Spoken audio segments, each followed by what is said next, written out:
Okay, today we have Bryan Blankenship conducting a demonstration of how to make a floater frame for a painting on canvas or on panel. And so he's going to show us how to build one from scratch so that it's going to be a box in which the painting is suspended. And it's going to be screwed in eventually from the back into this box. Okay, on our floater frame, the frame is actually going to be 2 inches deep from the wall. On the top, we're going to have a 1/4 inch where the canvas sinks below the frame for a 1/4 inch, and then on the side, it's going to be 5/8 inches deep. So the first thing I'm going to do on the saw right now is I've got my saw set here to 2 inches, so we're going to cut the depth of the frame to begin with, and then we'll move to cutting the rabbet cut out of that.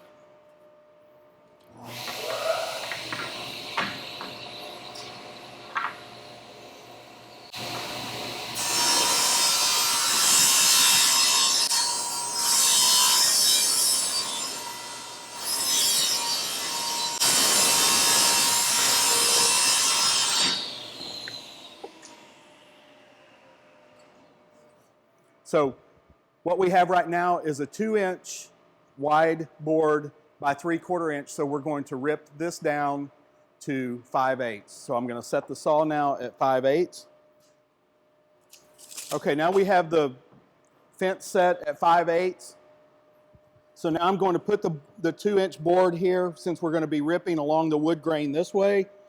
We're going to have to raise the saw blade up to where the teeth rise about 1/4 inch above the piece of wood. So again, I'm going to find my convex side, which is the top side, put it toward the fence. Then I'm going to put the saw on.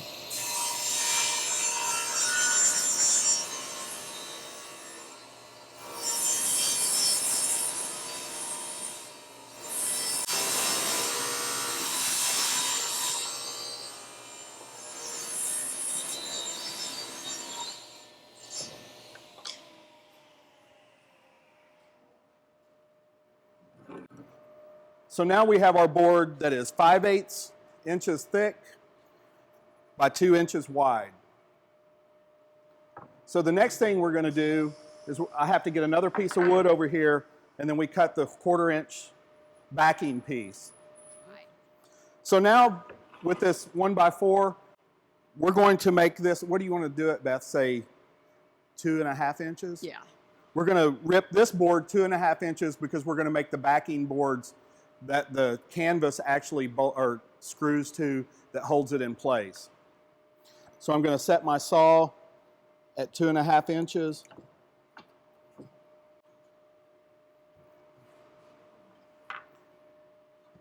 Again, finding my convex side.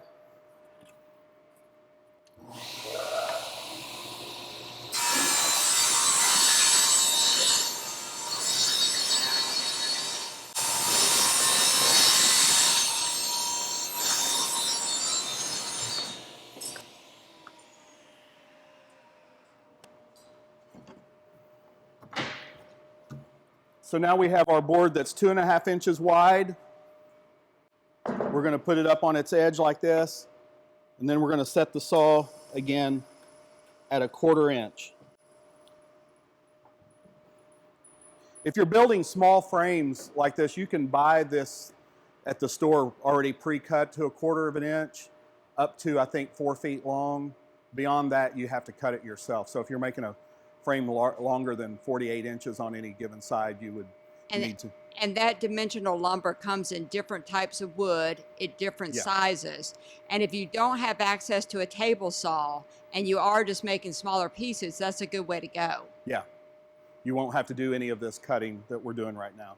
So again, setting my saw at 1/4 inch, bringing it over. We're going to raise the saw blade to come up above, the teeth to come up above the board. Again, this is the concave side, this is the convex. So we're going to put the convex side against the fence.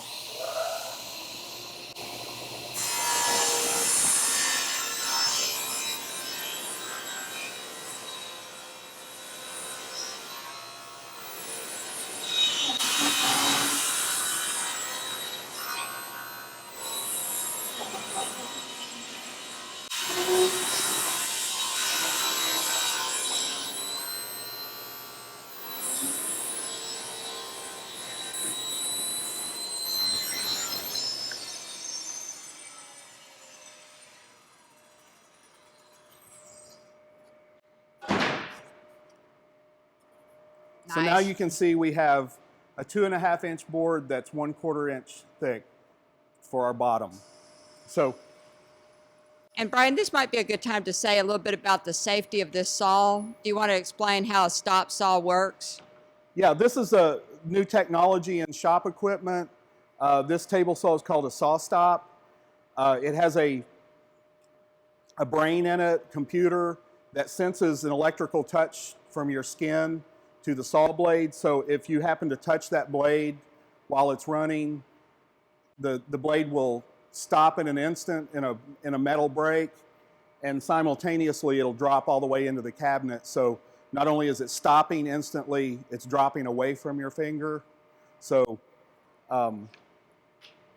essentially the worst thing that can happen is you just get a little nick on your finger. And so it makes it considerably safer than the older saws. And especially important because even though this tool seems very intimidating, it's probably one of the safer pieces of equipment in the wood shop. Yes, yes, because it is the only saw in this shop that has this technology on it. So I think so far it has only been developed for the table saw, and they're working on adaptive technology for other saws, but either we haven't gotten it yet or it's just not there yet. So now for the floating frame, we have our 5/8 inch board that's 2 inches deep. So what we're going to do is if you can see here, we've got some cut marks from the saw on that board. So we don't want to use that. You can always sand that out, but it's a lot more work. Better to put that on the inside. You'll still need to sand it down a little bit, but we want to use the what we call the milled edge of the wood for the outside of the frame. That just makes less work for you in the end when you have to finish the frame. So what we're going to do is we're going to use this as the outside, and this is the top because we've got a little bit of a divot here from a worm or some kind of critter that's chewed into the wood. So we'll put that on the bottom. So we're going to put this here like this. This is our outside edge. Actually, I did that wrong. We're going to put it there because we're going to attach our 1/4 inch piece of wood to this to make that backing for the frame. So what I'll do here is put a bead of glue on this edge.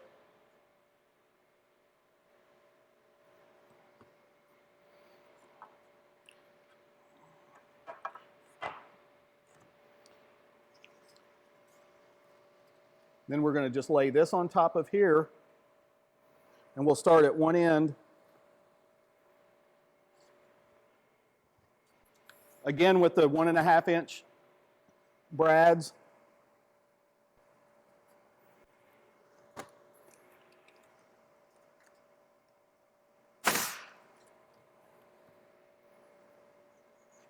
Just going down this and tack that on.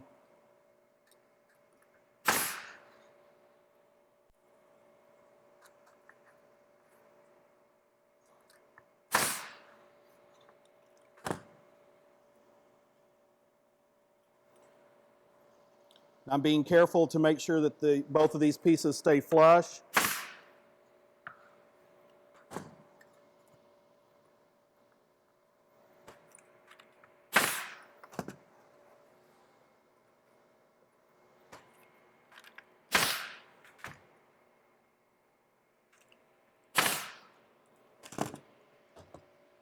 So this is what we end up with, is the top of our frame with our backing board that the canvas will attach to with screws or nails, however you want to do that. So the next thing we'll have to do is we'll go to the miter saw and we'll cut our corner miters on that. Say something about that. Okay, so today we're going to be putting together the floater frame that Bryan has already cut the wood for, and he's getting ready to cut the miter, make the miter cuts along the edges. But just so you know, this has already been pre-measured by taking the size of the canvas and carefully measuring it all the way out to where the staples are and everything, so that if there's any poofing out, that's included in that measurement. And then on top of that, I have added 1/4 inch to that measurement, so that each part of that will have an extra 1/8 of an inch all the way around. And that's going to be this sort of black shadow space. Good point. Yeah, a shadowy area where the painting will just hover inside of. Yeah. So the first thing we're going to do, just like with the stretcher, we've got to create our first miter end to start with. So I'm going to take, just like it would hang on the wall, this is the bottom of the frame. These are the sides. So I'm going to pull this up, line it up, and I'm going to make my first miter cut down like this. Again, going very slow so we get a good clean cut.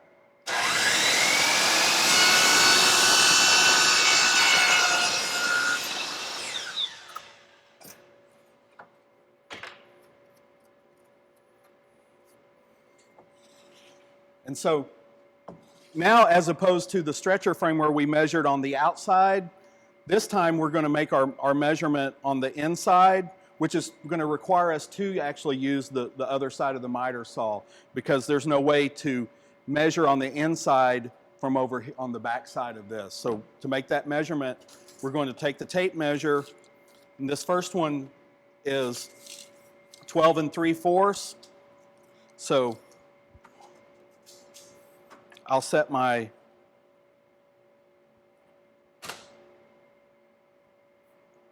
tape measure right here.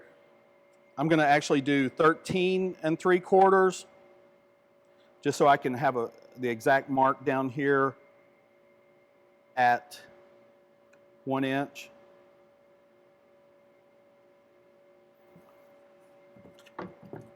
So I make my mark here.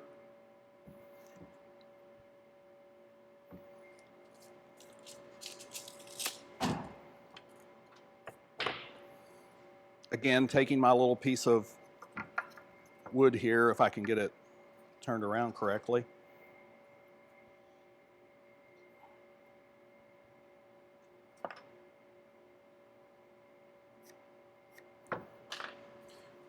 And now you can see where we've made our mark. This measurement right here on this inside is 12 3/4 inch. What I always do in this situation, because I want to make sure, just absolute sure, you've heard that old saying, you know, measure twice, cut once. Cut once and sometimes measure twice, because you've ruined a piece of wood. So what I'm going to do is I'm going to set this again at 1 inch, look at it, and that should be right at 13 3/4, because I'm adding that inch. I know that might be a little bit confusing, but I don't like to use the end of the tape measure because it's not exact. So what I've done is I've verified that this is exactly 12 3/4 inches between those. So now I'm ready to make my cut. But again, if I were to flip this around like we did the last time, I have no mark here. So what I'm going to do is I'm going to put it here like this, because I want to put this up against the fence, and I'm going to move the saw around, maybe, to 45 on this side. And you also have to be aware that this is the wasted side, this is the good side, so you want to be sure to cut to the right or to the left of the mark and not to the right of it. So I'm going to set this in here, pull my blade down, and I can see exactly where the blade is going to cut. I'm going to hold that tight.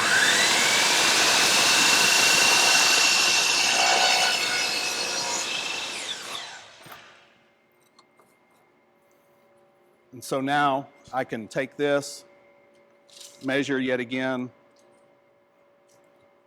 and that would be the wrong place to measure because that was 14 inches. And I went, oh no. What we're going to do is we're going to put it at 1 inch here,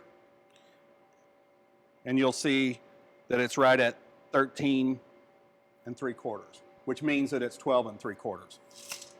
Now are you confused? So we've got our first piece that is, I'll write on the back, 12 3/4. So I can go ahead now, flip the saw back around to make my miter cut yet again.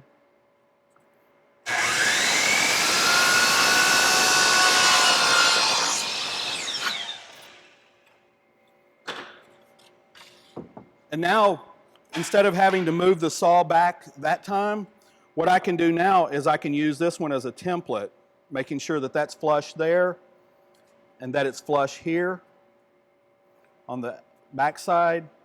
And it's very critical that you make sure these are really flush, because if they're not, you'll make a bad cut. So, and then what I'll do sometimes, just to make sure, is take those 2 points,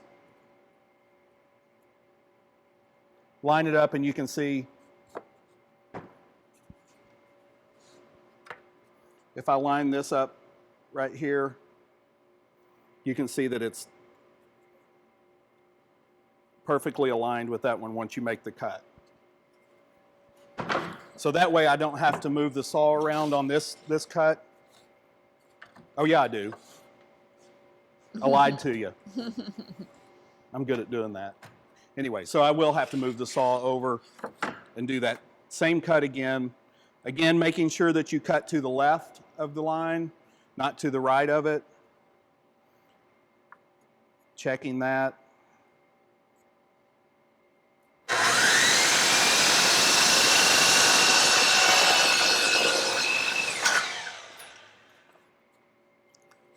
So now I have my other 12 3/4, 12 3/4.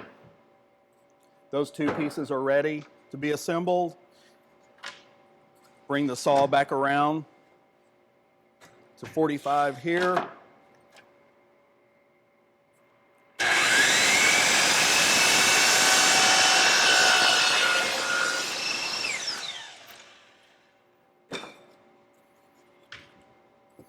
And so this one, this side is 12 1/8. So again, these are going to be very similar boards, just off by a fraction of an inch. So again, if it's 12 1/8, I'm going to go to 13 1/8.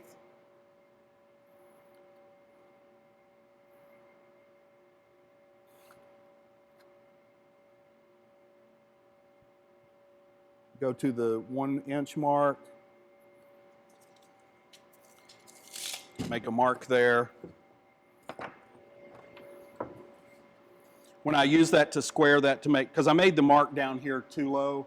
Sometimes if you're not thinking, you'll do that, and then you can either go back and remeasure and make your mark up at the top, or just use a square and put that mark up to, so I know exactly where that mark's going to fall up there at the top where I have to make the cut.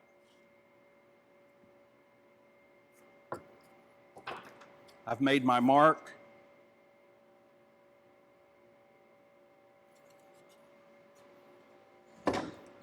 Flip the saw back around.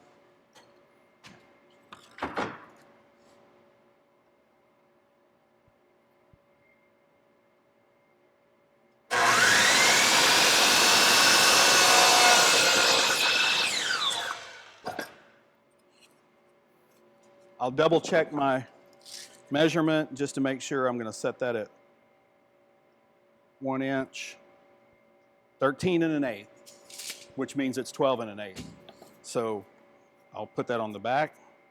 And it's really important because with these being to put the measurement on the back, because with these being just a little bit difference, you could easily put the wrong ones on the wrong side and you'd have a lopsided frame by just a hair. So flip my saw back around to 45.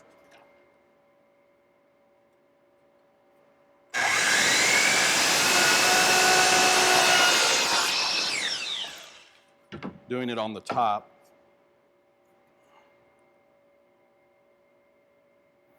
You could do it either way and just cut, from the bottom, but it's probably better to cut from the top.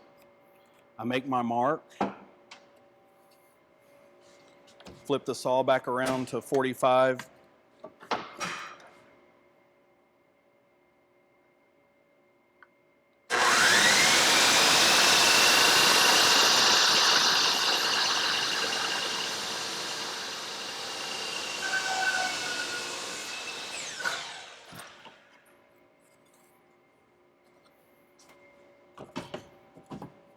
So now I have my second 12 1/8 inch piece. So put those together. As you can see, they're exactly the same. So we have our 4 pieces to be assembled. Okay, so now today we're putting together the frame that is going to be the floating frame for a works on canvas or a painting on panel or an object. So it's going to be anything that you want to float within a box. We have our 12 3/4 piece and 12 1/8 cut piece. As you can see, they're very similar in size, so be very careful not to glue together 2 of the same pieces or you will have to start all over again. So just like I did with the stretcher frame, I'm going to take the longer piece and put it up here.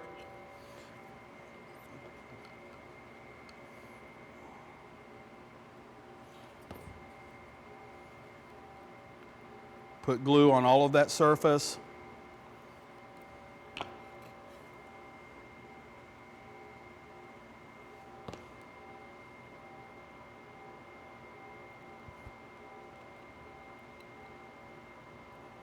Same with that one.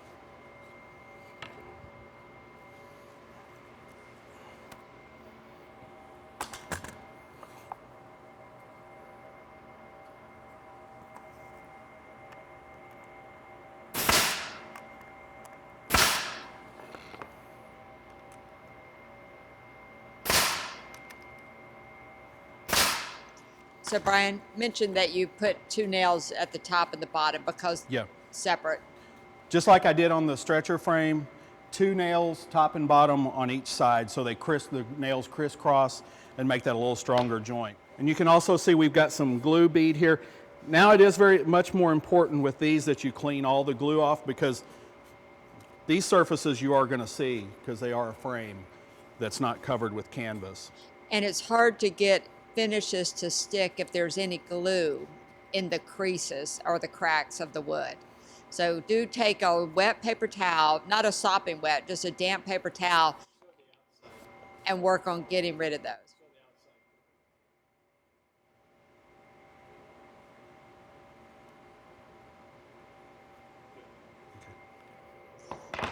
And again, I'm going to do the same thing.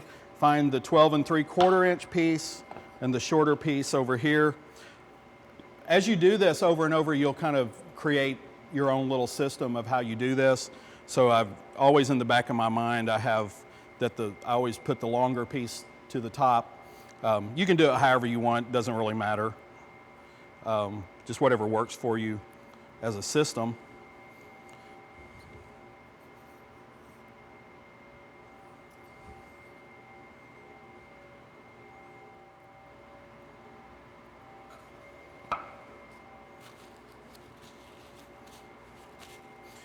Making sure to clean my hands because, like Beth said, if I have glue all over my hands and I'm getting it all over this, that makes it really hard, especially if you're going to stain these. The glue tends to repel the stain.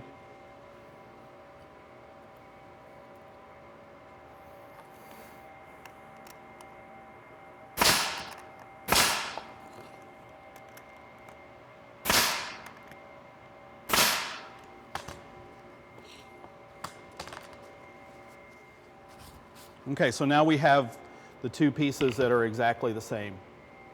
Okay. And we'll set those aside and let those dry. Okay, so now we're at the stage of putting together the float frame for the canvas, and the 2 sides have set up for a couple of hours, and now we're going to put the 3rd and 4th corners together. So just like the stretcher frame, I'm going to come in, drop the glue in on these pieces, both sides.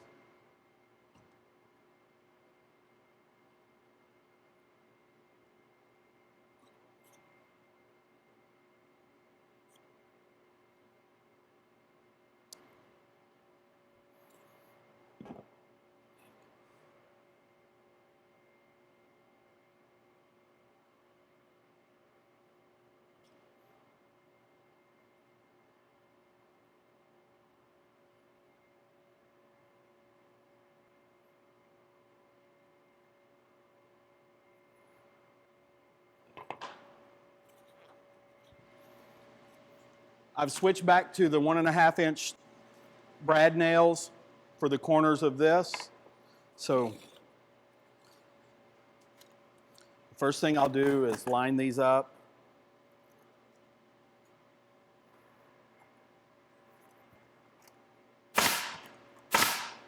Two brads again, just like the others, one on the top, one on the bottom.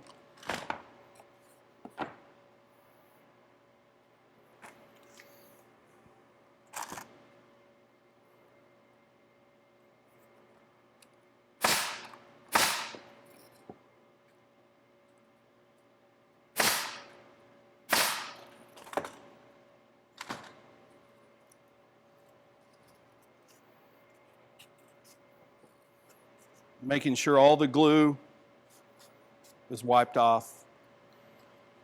And now that frame is ready for the canvas to be set, or actually you would finish it before you put the canvas in. Beth, you might say a little more about This frame now is ready to be sanded and then stained, and then we're going to put a polyurethane over it. And then we'll be putting the canvas in and screwing it in from the back.